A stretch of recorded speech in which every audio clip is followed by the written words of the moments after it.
Hey guys, welcome back to Mayhem and Family Fun. Today we are going to read Peter Rabbit Collection Storytime Tales.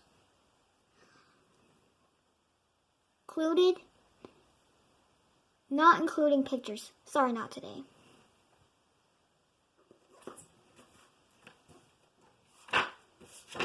Just kidding, of course we're going to show pictures. Alright, the tale of Squirrel, Nutkin. This is a tale about a tail that belonged to a little red tail squirrel, and his name was Nutkin. He had a little brother named Twinkleberry and great many cousins. They lived in the wood at the edge of the lake. So there is Squirrel Nutkin. In the middle of the lake, there's an island covered with trees and nut bushes, and among those trees stands a hollow oak tree, which is the house of an owl who is called Old Brown. So there is the bird.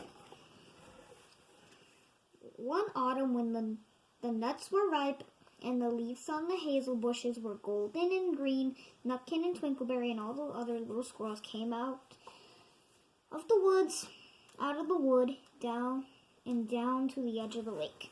So there is all the little squirrels going to their lake.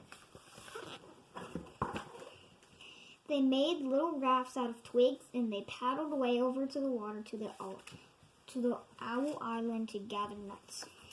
So there they are at the lake. That picture.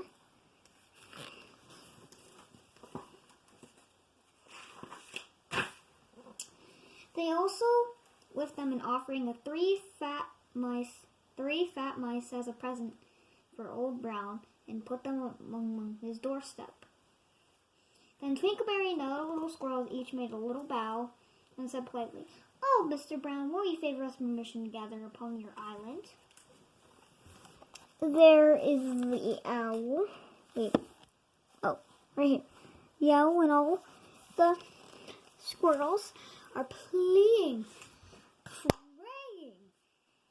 But Nutkin was aggressive and determined with his manners.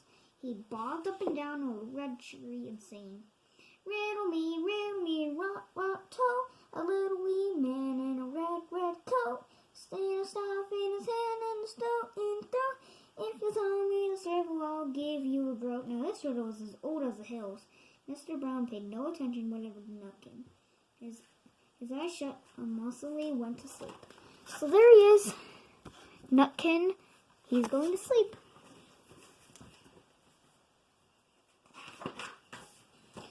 With the squirrels filled their little sacks with nuts,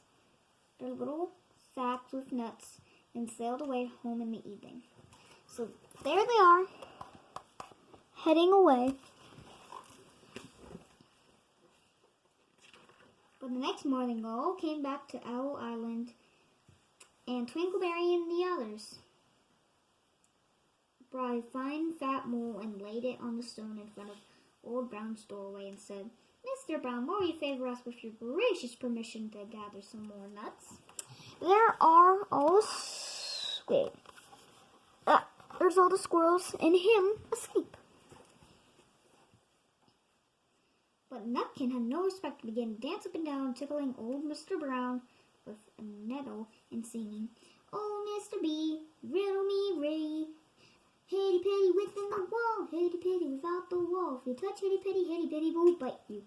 Mr. Brown woke up suddenly, carried the mole into his house. There is him awake, and there's Nutkin.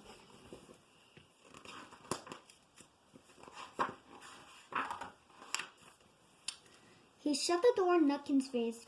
Presently, a little thread of blue smoke from the wood fire came up from the top of the tree, and Nutkin peeped through the keyhole and sang, "A house full, a hole full, can you not gather a bowl full?" So there is Nutkin at his front door, annoying him. The squirrels searched for nuts all over the island and filled their little sacks, but Nutkin gathered oak apples, yellow and scarlet, and sat upon a beech stump playing marbles and watching the door of old Mr. Brown. there's the picture of him collecting whatever those are, his apples. On the third day, the squirrels got up very early and went fishing. They caught 7 fat minnows as a present for Old Brown. They paddled over to the lake and landed under a crooked chestnut under the owl tree. So there they are. They're very smart squirrels. They are fishing.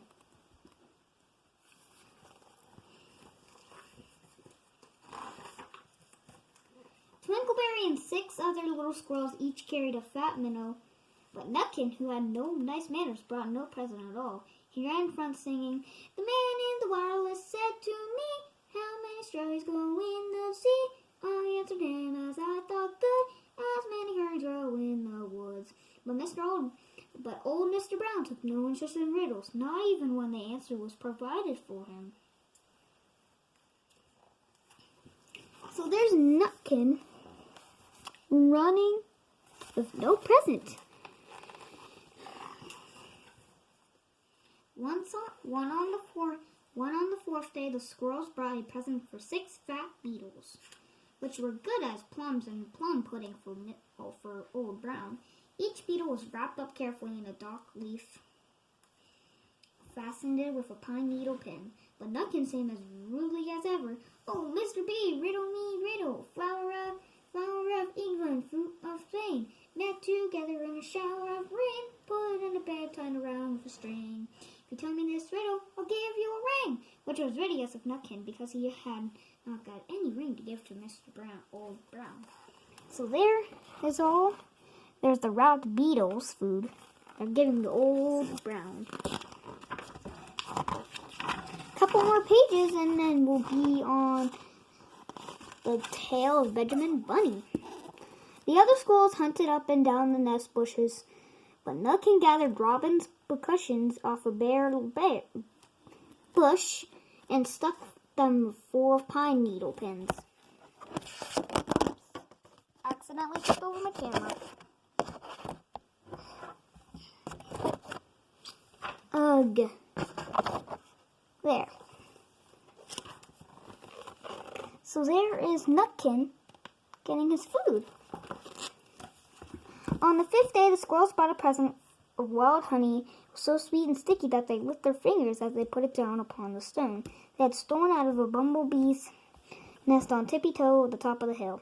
But Nutkin slipped up and down singing, "Hum-a-bum, buzz, buzz, buzz, hum-a-bum, buzz." As it went over at tipple time, like a flock of a bunny swan, yes, some yellow naked, some yellow backed. They were a very bonny swine that went over tipple time. There is all the squirrels. I guess they're nuts. They look like nuts. Oh, old Mr. Brown turned up his eyes in disgust at the person of Nutkin, but he ate up all the honey. There's him eating his honey. I don't think you can see it from the flash. I gotta have it on for you in order to see the picture.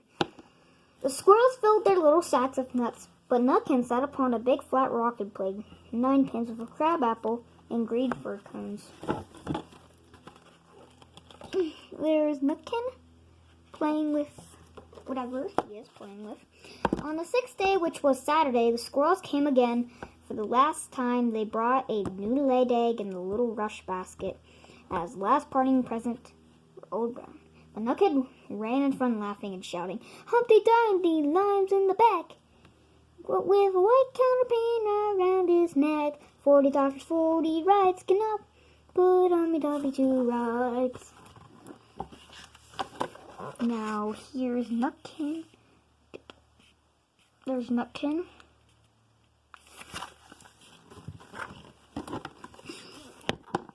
The squirrels filled... Whoops, wrong page. Now, old Mr. Brown took an interest in eggs. He opened one eye and shut again, but he still did not speak. So there is the picture of Mr. Owl and all the squirrels. Nutkin became more and more impatient. "Oh, Mr. B! hammer clock on the king's kitchen door. All the king's horses and all the king's men couldn't drive hammering off the king's door. Nutkin danced up and down like a sunbeam. But still, Old Brown said nothing at all. Jesus!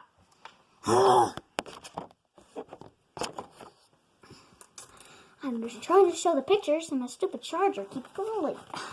There is Nutkin, the one dancing.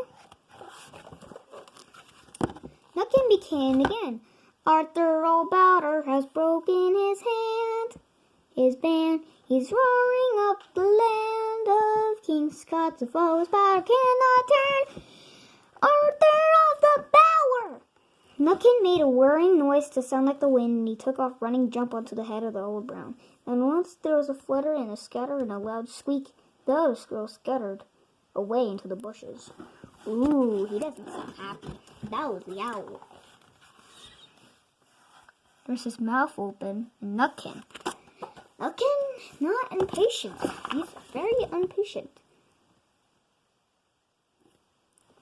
When they came back very cautiously, peeping around the tree, there was Old Brown sitting on the doorstep quiet, still with his eyes closed, as nothing happened. But Nutkin was in a waist pocket. But Nutkin was in his waistcoat pocket. Eat him. No, not Nutkin. Nutkin's just a sweet little annoying little thing. Okay, here is the squirrels peeking out in the corner. This looks like the end of the story, but it isn't. Glad. We still have a little bit more pages to read. There is Owl and then Nutkin, but he's getting held. Yeah, he's getting held by sharp claws, which I do not have now. See, still have sharp claws. Old Brown carried Nutkin into his house and held him up by the tail and tried to skin him. But Nutkin pulled so very hard that his tail broke into two. What? And dashed the staircase and escaped out of the attic window. Oh my God. Jeez, don't mess with an owl. There's him. There's Nutkin escaping. I would too. Like, almost half of his tail. Poor guy. This looks like, oops. And to this day, if you met Nutkin up a tree and asked him a riddle, he'll throw sticks at you and stamp his feet and scold and scowl. Cluck, cluck, cluck, cluck, crack. The end. Now, I don't think you could see it, but look at his little tail.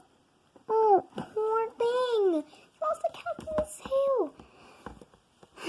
But now you'll notice Nutkin. If you see him losing a tail, then that's Nutkin. So that was a very intense chapter of the story. Now, where's that stupid bookmark? So, the next thing we are reading is The Tale of Benjamin Bunny. I will read it tomorrow or some other day, unless I'm busy tomorrow. So, I hope you enjoyed this read aloud from Vanessa. And hope you enjoyed this read aloud by Vanessa. My next video will probably be tomorrow with another read aloud of Benjamin Bunny. So I hope you enjoyed this video. Thanks for watching. Bye! You think the owl was very wise and learned a lesson not to mess with owls? Like this video because I don't want to get my hair lost. Bye!